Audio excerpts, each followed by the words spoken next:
Sejam bem-vindos ao Advogado do Diabo, a Justiça e os Números. Eu sou a Diana Ramos, diretora do Jornal Negócios, e o Advogado do Diabo é o Luís Miguel Henrique. Olá, Miguel, bem-vindo esta semana mais. Uma semana em que apanhamos a onda da grande Conferência de Negócios Sustentabilidade 2030 para nos concentrarmos no estado da sustentabilidade das empresas portuguesas. Nesta conferência, onde o Nobel da Economia Joseph Stiglitz foi keynote speaker, foi também apresentado um estudo que teve a curadoria do CEO do BCP, Miguel Maia, e a condução técnica da Deloitte. É um estudo que avaliou o atual estado da sustentabilidade nas empresas e é também sobre ele, sobre as conclusões deste estudo, que nos vamos debruçar hoje. Por isso, ninguém melhor que a Inês Costa, antiga Secretária de Estado do Ambiente e Associate Partner da Deloitte para a área da sustentabilidade, para nos ajudar nesta análise. Olá, Inês, bem-vinda. Muito obrigada. Obrigada a nós por ter aceitado esta presença no Advogado do Diabo. Façamos aqui primeiro, se calhar, um ponto de partida, antes de entrarmos no detalhe do estudo. Que olhar é este sobre as empresas e o que é que se tentou perceber com a realização deste estudo, que foi feito em conjunto pelo Negócios, para a grande conferência, e pela Deloitte? Qual foi o ponto de partida para tentarmos apresentar a quem esteve presente na conferência um retrato daquilo que é o caminho que tem sido vir a ser feito pelas empresas? Bom, o ponto de partida foi todo este pipeline de regulatório que tem existido, que tem vindo sobretudo da Comissão Europeia, que exige cada vez mais às empresas que elas declarem e reportem com toda a transparência o que é que elas estão efetivamente a fazer em matéria de sustentabilidade, alinhado com os objetivos do Green Deal europeu, mas, e já decorreu algum tempo desde que a diretiva é conhecida e todas as normas de reporte são conhecidas, e portanto chegámos a um momento em que nós gostávamos de fazer um ponto de situação sobre, ok, então o que é que as empresas estão efetivamente a fazer em termos de iniciativas internas relativamente aos 3 pilares que são objeto de reporte, portanto o pilar ambiental, o pilar social e o pilar da governança, e mais concretamente queríamos olhar sobretudo para as grandes empresas nacionais, porque obviamente elas são o farol para as restantes. São quem puxará no fundo as outras mais pequenas. E portanto este estudo tem essa particularidade de, ao invés de nós irmos perguntar já estão a cumprir com esta legislação, já têm objetivos traçados, fomos perguntar coisas muito concretas acerca de tipo de investimentos que elas estão a fazer, se já olharam para determinadas competências internas dentro da empresa, se estão a treinar os seus recursos neste contexto, já têm programas de formação, portanto iniciativas muito concretas nos 3 pilares para de facto termos um retrato à data de hoje daquilo que essas empresas já estão efetivamente a fazer. Do caminho de mudança que tem vindo a ser feito. O Miguel trabalha com muitas PME, sendo que o tema já começa a estar mais presente também entre as pequenas e médias empresas, porque era o que a Inês dizia aqui, por força das grandes e da iniciativa das grandes, as pequenas de uma maneira ou de outra terão que mudar. Isso já se reflete? Eu chamo-lhe, em relação a isso, o efeito de arrastão. Vai haver, obrigatoriamente, essa é um bocadinho a noção de que existe. Deixa-me separar isto em vários patamares. Em relação às PMEs, eu tento separar aqui, talvez, umas. Há 2 fatores, que é o fator idade e o fator mercado. Empresas cujos líderes, cujos responsáveis sejam mais jovens, estarão obrigatoriamente mais enquadrados pela necessidade do tema. E eu digo, a necessidade é diferente, eventualmente, até a outro patamar, que é o patamar da preocupação.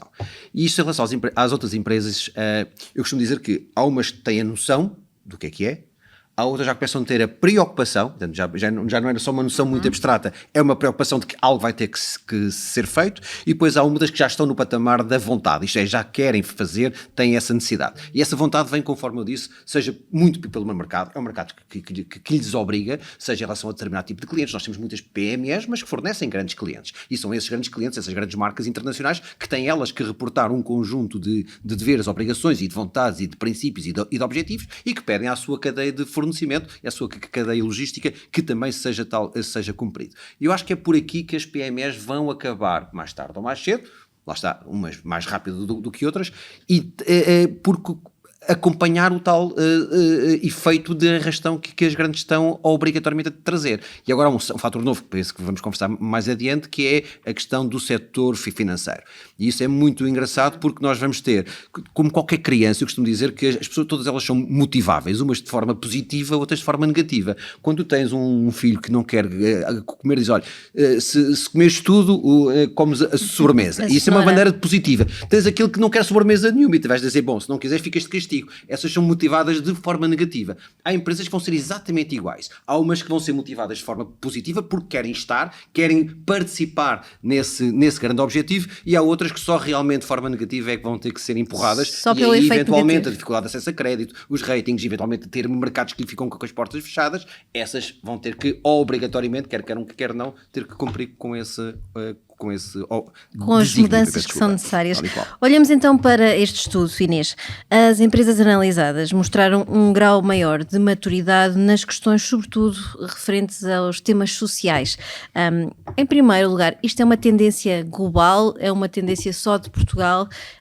E porquê é que os temas sociais estão mais bem enraizados? É porque é mais fácil também para as empresas? Eu penso que há aqui um misto de justificações possíveis para esta questão. Primeiro, a facilidade. É muito mais fácil, no nosso entendimento, trabalhar os temas sociais de um ponto de vista interno, sobretudo, quando nós falamos da formação dos nossos recursos, a capacitação dos nossos trabalhadores, a preocupação crescente que existe com o bem-estar do trabalhador. Algo que também mudou muito desde a pandemia. Exatamente, e portanto isso de certa forma acaba por se refletir nas iniciativas que as empresas desencadeiam internamente para cumprir com esses objetivos e garantir que tem uma força de trabalho resiliente, adaptável àquilo que são as alterações do contexto de mercado. De maneira que isso não nos surpreendeu. E é uma tendência que nós vemos claramente existir noutros contextos. É global, portanto. O que nos surpreendeu foi, de facto, quando nós falamos de sustentabilidade, há sempre uma tendência de isolar a componente ambiental e de falarmos com maior preocupação da componente ambiental, e obviamente o que se verificou é que, em termos de desempenho propriamente dito, de facto há razões para nós estarmos preocupados nessa matéria, visto que o peso do pilar ambiental na performance das empresas, pelo menos das que responderam, destaca sobretudo a um nível muito concentrado em torno dos temas relacionados com as alterações climáticas, portanto os temas relacionados à energia, os temas relacionados com a mitigação e adaptação, portanto a redução de gases de efeito de estufa. E os últimos anos com custos são severos na área da energia podem ter levado a essa mudança e não necessariamente querer mudar para justificar... Mas isso também significa que há oportunidades que não estão a ser devidamente agarradas e o que nós podemos ver noutros mercados, e felizmente a rede da Deloitte é bastante ampla e falamos muitas vezes com os nossos colegas, é que nas áreas onde as empresas demonstraram maiores fragilidades, são áreas que claramente estão a ser agarradas pela indústria, pelo menos centro da Europa, norte da Europa, como bandeira de competitividade e diferenciação no mercado.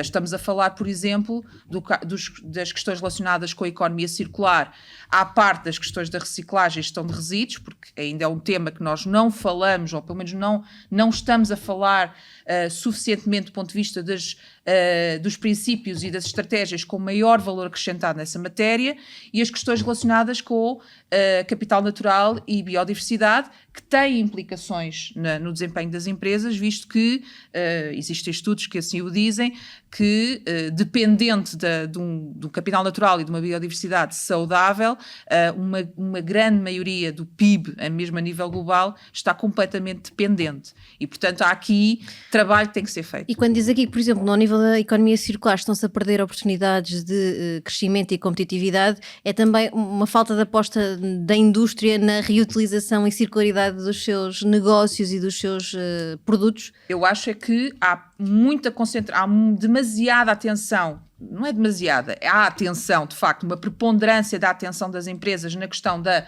gestão da eficiência material, ou seja, fazer mais com menos, e no fim de linha, ou seja, o que é que nós fazemos com os resíduos e como é que nós podemos aproveitar os materiais reciclados, separá-los e encaminhá-los para outras utilizações. Há pouca preocupação com modelos de negócio, design de produto, desenvolvimento de novas áreas de negócio centradas na gestão do stock, ou seja, na gestão dos desperdícios estruturais, ou seja, o carro parado a maioria do tempo, o equipamento que vai sendo depreciado ao longo do seu tempo de vida, mas depois está completamente funcional e pode continuar a ser utilizado, mas depois, do ponto de vista contabilístico, não está a ser valorizado da maneira que é devida. Portanto, há aqui um conjunto de externalidades associadas ao próprio processo e ao produto que essas empresas fabricam, que não está a ser internalizado dentro do seu empresas nem têm essa consciência.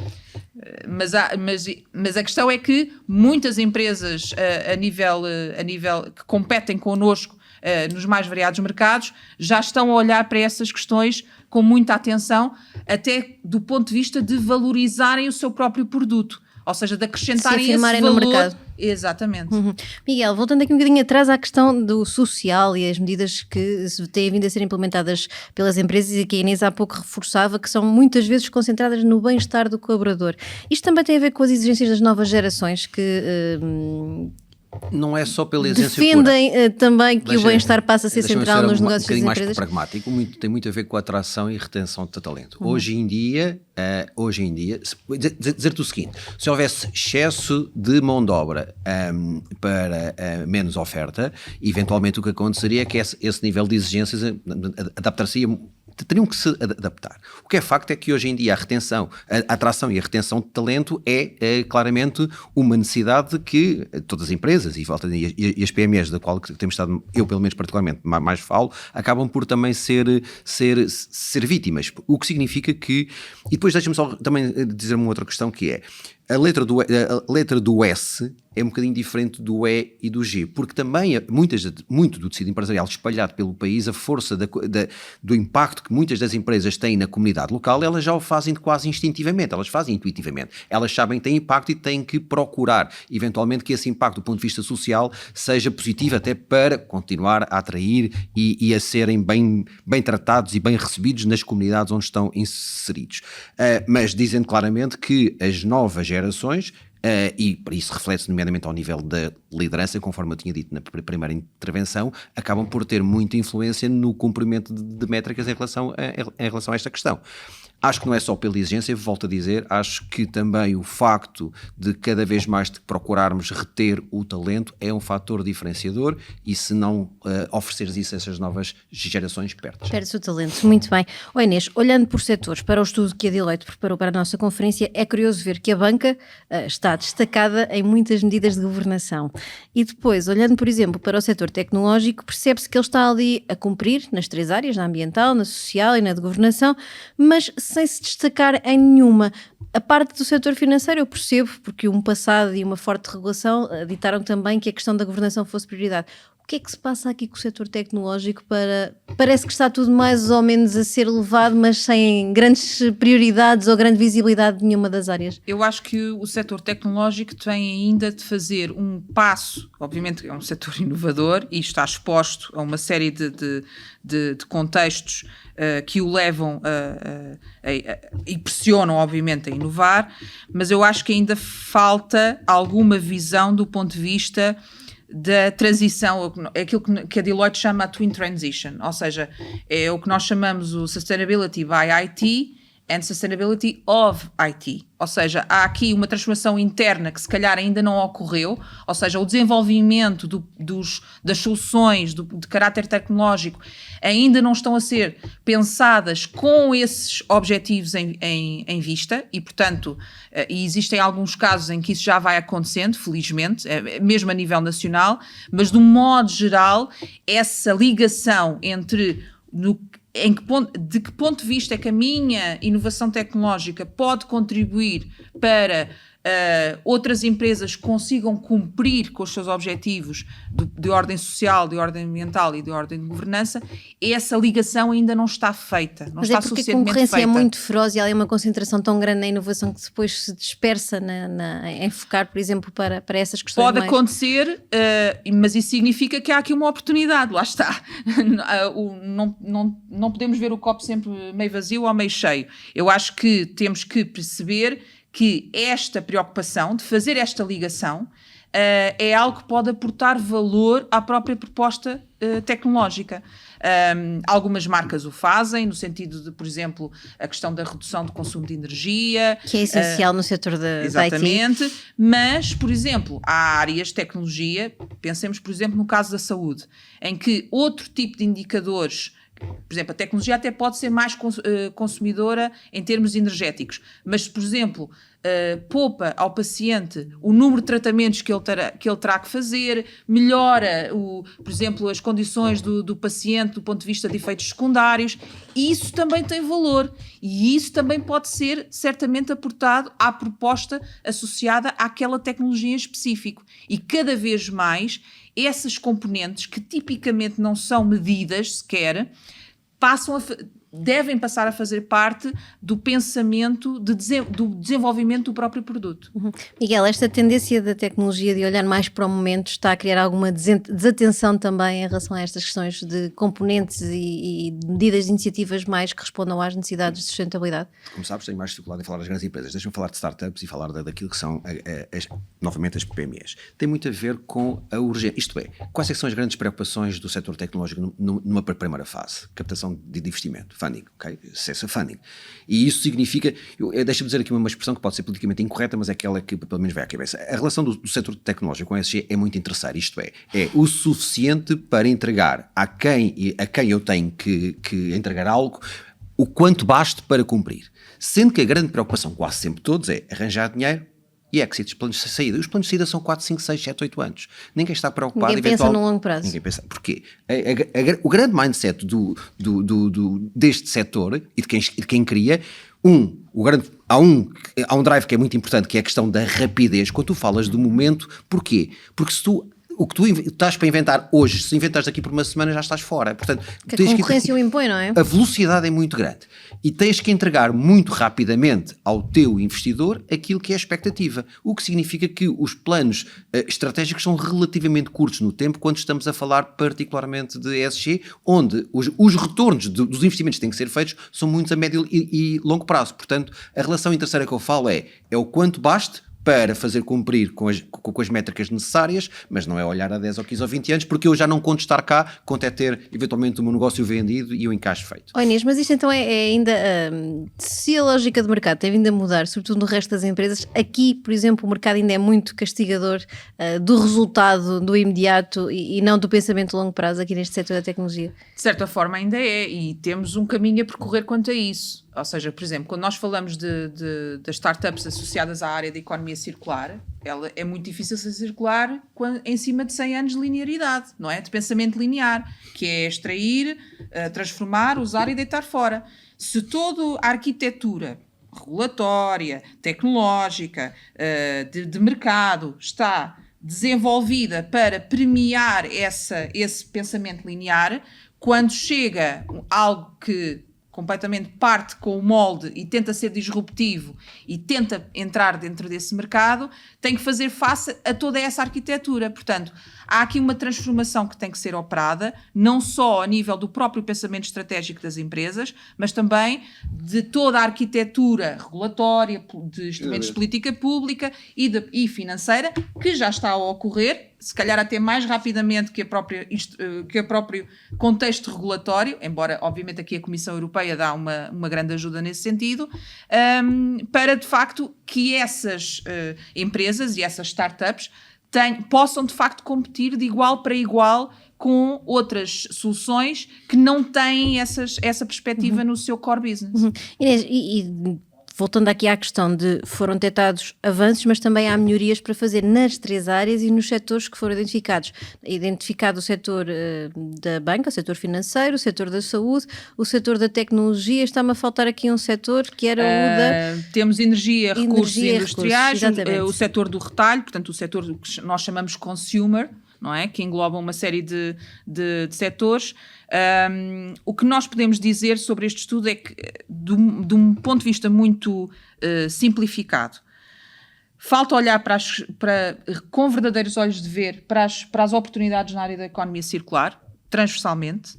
Falta olhar também para como é que as empresas vão lidar com as questões relacionadas com o risco associado à perda de capital natural e biodiversidade, porque à primeira partida podemos pensar que não as afeta sim, é preciso... E isso está a ser visto nomeadamente ao nível da banca. Tivemos o TCFD para a Task Force para o Clima, temos agora a TNFD, que é a Task Force para o Nature Related Financial Disclosures, para os quais a banca também já está a olhar. E, portanto, é uma questão de tempo até começarem a pedir informação sobre projetos de investimento nessa matéria em particular. Temos ao nível social uma maior necessidade de envolvimento com as comunidades onde as empresas operam, porque o pilar social claramente destaca-se muito do ponto de vista interno, falta a ligação externa, que tem que ir um bocadinho além da simples, à falta de melhor palavra, filantropia, se é que podemos assim dizer, e ao nível da governança, de facto, há aqui uma coisa que depois liga com o que estávamos a discutir há bocado, que é a ligação, a passagem de conhecimento entre os grandes produtores e a sua cadeia de valor e os seus cadeias de fornecedores. Como falámos e bem, tipicamente em Portugal, são PMEs, microempresas, que não têm recursos, não têm disponibilidade para poder fazer este caminho sozinhas. Está na altura dos seus grandes clientes, nomeadamente as grandes empresas, fazerem a ponte com essa rede de fornecedores para também os ajudar a fazer essa transformação. E cabe aqui este peso destes grandes clientes, e isso é o que se destaca sobretudo no nosso estudo no Pilar G, de desenvolverem estas parcerias de passagem de conhecimento através da criação de ferramentas, através da criação de planos de formação, junto dos seus próprios fornecedores, para os ajudar a poderem cumprir e a fazer esta transformação. Miguel, e chegam a estes pontos e estas parcerias, ou será necessário também aqui alguma subsidiação às empresas para que se faça mais rápido o caminho? Se queremos atingir objetivos mais rapidamente, sem dúvida alguma. Isso não há grande dúvida do ponto de vista, independentemente de filosoficamente como é que tu entendes, por todos os subsídios, todos os apoios saem sempre do mesmo bolso e serão sempre do contribuinte. Agora, o problema é saber se isso é um custo ou um investimento, e é claramente um investimento. E deixa-me só também dizer-te que, até porque se nós soubéssemos, exemplo, achas que havia a cota de mercados elétricos se não tivesse havido os benefícios fiscais? Portanto, que coisas práticas, tangíveis e basta olhar para os últimos 5 anos, se não houvessem, não havia. Portanto, mesmo que nós soubéssemos todos, enquanto comunidade... Agora falta o investimento em rede, que de repente cresceu tanto... Por muito que haja consciência, e voltamos mesmo àquela questão do tecnológico, não é apenas para o tecnológico, as pessoas, particularmente, e volto a dizer aquilo que falo, um pequeno médio empresário, quando decide aplicar 100 mil euros de investimento, quase sempre vai diretamente ao seu bolso. Isto é, vai diretamente ao lucro daquele ano, e o lucro daquele ano é o seu bolso, contrariamente às grandes corporações. Portanto, normalmente o CEO, quando decide um investimento desse, está claramente a retirar do seu bolso direito. Quer contribuir para a comunidade? Ótimo. Quer deixar um legado melhor aos seus empregados, aos seus colaboradores, eventualmente à sua filha, porque trata-se de grande parte das PMEs, muitas vezes são famílias.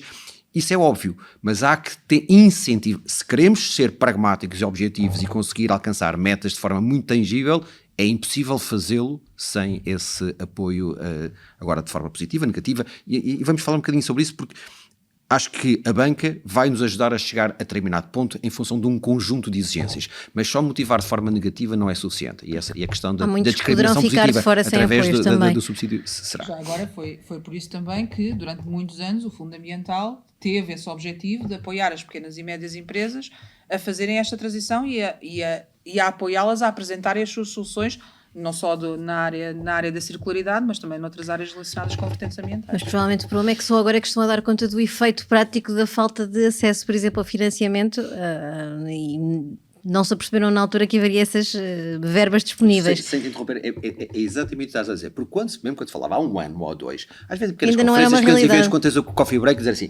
sim, mas não é já. Quando tu percebes que o sim, o sim do coffee break... O problema é que nós começamos a falar disto 2, 3 anos antes. O sim do coffee break ele tem a clara noção de que aquilo que existe, ele tem a preocupação, já começa a ter a preocupação, mas de repente ainda não está devidamente formatado porque não é urgente, porque isso retira dinheiro de uma outra questão, ou no máximo dos máximos retira dinheiro do bolso. E é preciso um incentivo para que isso aconteça. O Inês, o Miguel Maia explicava muito bem, após a apresentação que a Inês fez do estudo, na conversa num dos painéis, que já há projetos, sobretudo na área da construção, da promoção imobiliária e também na área industrial, que estão a ficar para trás e a ser recusados por falta de cumprimento de uma série de normas em termos de requisitos ambientais, sustentabilidade e de outras métricas que estão associadas também às áreas da sustentabilidade. O setor financeiro vai ser de facto o grande mobilizador da sustentabilidade por penalizar as empresas mais incumpridoras? Não tenho dúvidas que o setor financeiro é uma peça fundamental nesta transformação e cada vez mais, um caminho que já se iniciou há alguns anos e que agora ganhou novo fôlego, não é?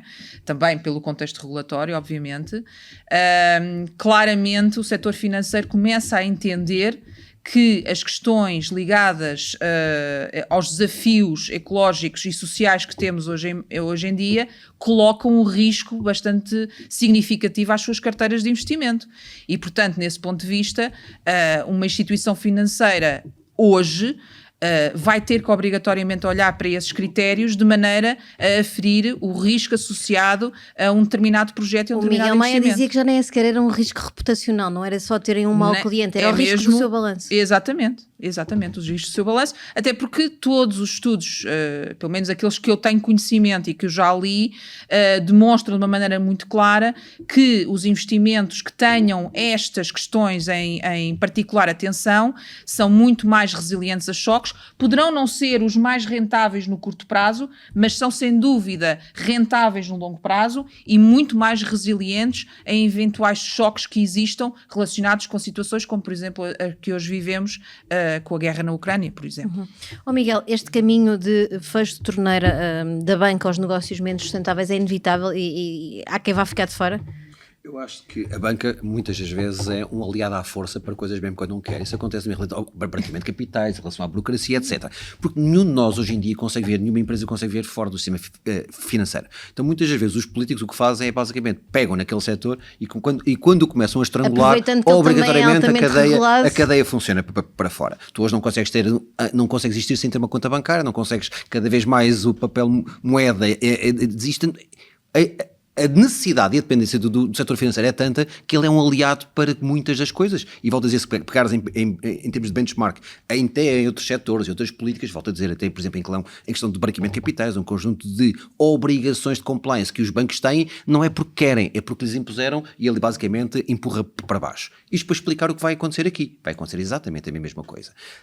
Primeiro, não de uma visão altruísta da banca, a banca tem que ter essa visão egoísta no sentido de saber o que é o seu balanço, como é que se defende o seu negócio, como é que defende o dinheiro dos depositantes e cria valor para o seu acionista, e se ele percebe, primeiro, que é o caminho, segundo, do ponto de vista do prazo, começam a apertar, garantidamente vai ter efeitos práticos, porque não é possível as PMEs e as grandes empresas também, mas sobreviverem sem conseguirem cumprir com aquilo que são as exigências que a banca vai ter. Por isso é que eu digo que a banca nestas coisas é um aliado à força. Inês, um dos pontos que mais se destacou pela negativa, e a Inês já o frisou aqui, foi a questão de haver ainda pouca preocupação com o impacto com as comunidades. O que é que se pode melhorar aqui neste aspecto? A questão de como é que se vai além da filantropia, também para explicar às empresas como é que podem fazer quando estão a desenvolver iniciativas para chegarem mais além e envolverem o espaço da comunidade à sua volta. Como é que isto se pode fazer? Um dos exemplos que nós estávamos até a discutir um bocadinho antes do podcast tem a ver, por exemplo, com a área do real estate, não é? A área do imobiliário pode certamente ter aqui uma oportunidade para se destacar e diferenciar no sentido do desenvolvimento de trazer a comunidade para o desenvolvimento dos seus próprios projetos, inclusivamente não só criando serviços para a comunidade em torno do projeto que está a ser desenvolvido, mas também serviços dentro do próprio projeto de real estate que visam objetivos de redução de consumo de energia, redução de consumo de materiais, além do próprio projeto em si, que nós já sabemos. O projeto para criar comunidades de energia, por exemplo. Por exemplo, mas não só, pode ser também, por exemplo, criando comunidades que potenciem outro tipo de interações, à saúde, reparação, por exemplo, em zonas saúde. Existem uma série de iniciativas que podem ser incorporadas dentro dos projetos, em que deixemos de só olhar para um edifício do ponto de vista de uma caixa negra, onde nós vamos, caixa negra, salvo seja, em que nós vamos olhar para os materiais, para o que é que a energia consome, os materiais que estão envolvidos, mas também perceber de que forma é que aquele edifício pode contribuir para uma maior coesão da comunidade onde ele está inserido. Isso, por exemplo, é uma maneira muito direta de fazer esse impacto, de promover esse impacto positivo na comunidade em torno de projetos. E às vezes são coisas tão simples que basta apenas olhar para o detalhe e é fácil chegar à conclusão de como se envolve uma comunidade. Exatamente. Uma última questão para ambos, e eu se calhar pedi ao Miguel que começasse para depois darmos a primazia à nossa convidada de fechar também este episódio. Há também muitas empresas que se estão a queixar da burocracia que é gerada para a implementação destas regras relacionadas com a sustentabilidade. Daqui a 10 anos, como é que acham que as empresas já vão olhar para este tema, depois daquilo que algumas referiram ser aqui o tsunami da regulamentação, da legislação e das regras? Deixa-me aqui oferecer um soundbite para a coisa, que é em relação ao combate à burocracia excessiva, que é, acho que o grande desafio é regular sem desmotivar. Porque se tu tens uma regulação excessiva, desmotivas, e particularmente nas PMEs não há recursos humanos, não há capacidade para eventualmente até começar a compreender face à complexidade que tem. E não pode ser aquele aluno que a matéria é tão complicada que desiste. E tem vontade de aprender, quer aprender, mas é tão complicado e sem ajuda que desiste. Portanto, acho que o grande desafio é exatamente esse. Obviamente que é uma atividade que também precisa de ser regulada, mas ela não pode ser tão excessiva que desmotive o empresário a querer implementar. Inês, como é que se vai olhar para estes temas daqui a 10 anos? Eu acho que seja por imposição, do ponto de vista do regulamentação, seja pelo facto do próprio contexto nos começar a afetar o bottom line cada vez mais, de uma forma cada vez mais evidente, eu acho que paulatinamente esta transformação vai ser incorporada de tal forma nas empresas que vai passar a ser um novo business as usual para as empresas. Não vai ser possível elas planearem o seu próximo passo sem fazer esta reflexão estratégica paulatinamente em face das mudanças que vão sendo operadas a um nível social e a nível ambiental em torno dos locais onde elas operam. Muito bem, está assim fechada mais uma análise desta semana de olhos postos na sustentabilidade e no caminho que as empresas têm vindo a fazer e têm pela frente. Obrigada, Inês Costa, por se ter juntado a nós no Advogado do Diabo, e obrigada, Miguel, também por mais esta semana. Assim que nos acompanha, até breve.